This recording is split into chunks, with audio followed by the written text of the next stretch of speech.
ప్రజలకు అసౌకర్యం కలిగించే విధంగా ఎందుకు చేస్తున్నాడో ప్రజలందరూ కూడా అర్థం చేసుకోవాలని చెప్పేసి మనం చేస్తాను. ఎంత ఘోరం అంటే సరే పరామర్శకి వెళ్ళాడో తప్ప ఉప్ప ప్రజలు నిర్ణయిస్తారు.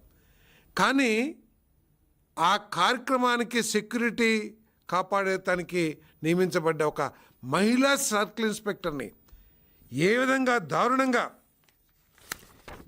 ఆ కార్యకర్తలందరూ కూడా, ఇంకా ఈ ఫోటోలో కంటే కూడా టీవీ విజువల్స్లో చూశాను నేను, ఆమె తనని తను రక్షించుకోవటానికి ప్రయత్నం చేస్తున్న చేతులన్నీ కూడా ఆ పిడిగుద్దులకో లేకపోతే వాళ్ళు చేస్తున్న దౌర్జన్యాన్ని తప్పించుకుంటానికి చేతులు ఈ విధంగా నెత్తిపెట్టుకుని వంగి వంగి నడవాల్సిన పరిస్థితి వచ్చింది.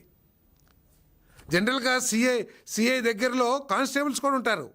అంటే ఈ నేర ప్రవృత్తికి అలవాలమైన ఈ వైఎస్ఆర్ కాంగ్రెస్ పార్టీలో కానిస్టేబుల్స్ని దూరం చేసేసి ఆ మహిళా సిఐని ఏకాకిని చేసి ఆ మీద ఏ విధంగా దౌర్జన్యం చేస్తున్నారో ఒకసారి ఆలోచించాలని చెప్పేసి మనం చేస్తున్నాం.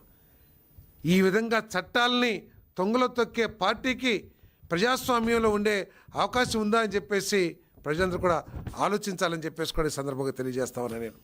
మరి ప్రధానమంత్రి గారు వస్తున్న పరిస్థితుల్లో సరే మామూలు పరిస్థితులు పక్కన పెడితే 48 గంటల్లోనూ మరి ప్రధానమంత్రి గారు ఈ రాష్ట్రానికి రాబోతా ఉన్నారు. ఈయన ఏదైతే దారిలో వెళ్ళారో అక్కడే ప్రధానమంత్రి గారి సభ కూడా పరిసర ప్రాంతాల్లోనే ఉంది.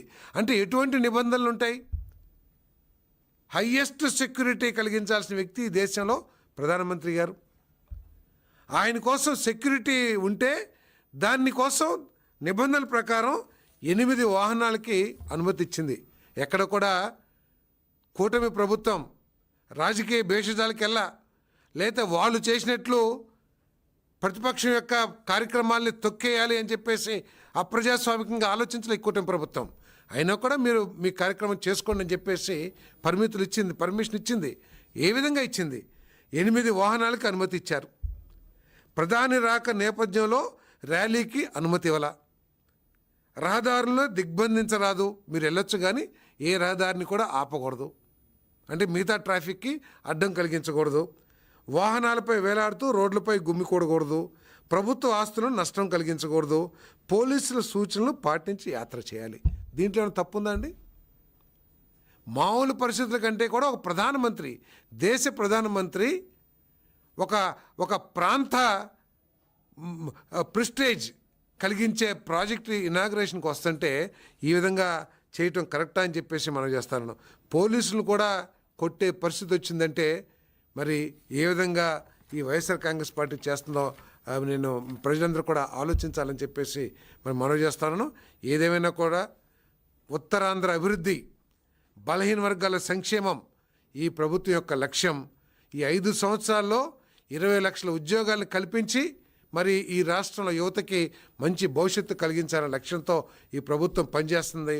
ప్రజలందరూ కూడా ఈరోజు తల్లిదండ్రులందరూ కూడా భయపడుతున్నారు. వైఎస్ఆర్ కాంగ్రెస్ పార్టీ కార్యక్రమాలకు వెళ్ళే యువత తల్లిదండ్రులు అందరూ కూడా మదన పడుతూ ఉన్నారు.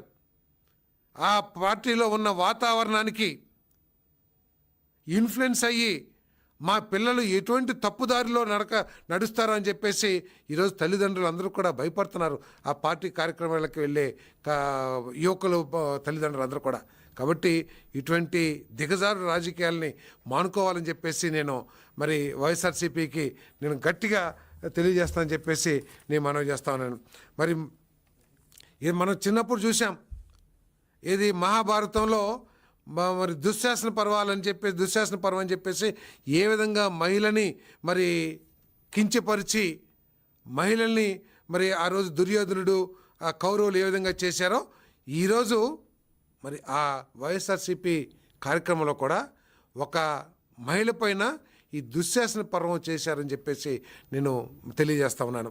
మరీ ఆటవికంగా మహిళని కూడా చూడుకోకుండా ఆఖరికి ఒక ప్రముఖ నాయకుడు కుమారుడు రామ్ మనోహర్ కూడా మరి ఆ మహిళా ఎస్ఐ మీద దౌర్జన్యం చేశాడంటే ఆ మహిళా ఎస్ఐని మహిళలంటే కూడా గౌరవం లేదు వీళ్ళకి. ఎస్ఐ సిఐ పక్కన పెడితే మహిళలంటే కూడా గౌరవం లేదని చెప్పేసి ఈ కార్యక్రమం ద్వారా చాలా స్పష్టంగా అర్థమవుతుందని చెప్పేసి కూడా ఈ సందర్భంగా తెలియజేస్తాను. దీనిని ప్రజలందరూ కూడా చట్టాలని గౌరవించే, ప్రజాస్వామ్యాన్ని గౌరవించే ప్రతి పౌరుడు కూడా ఈ వైఎస్ఆర్సీపీ చేస్తున్న కార్యక్రమాల పట్ల మరి దీన్ని ఖండించాలని చెప్పేసి కూడా నేను తెలియజేస్తానని చెప్పేసి సెలవు తీసుకుంటున్నాను.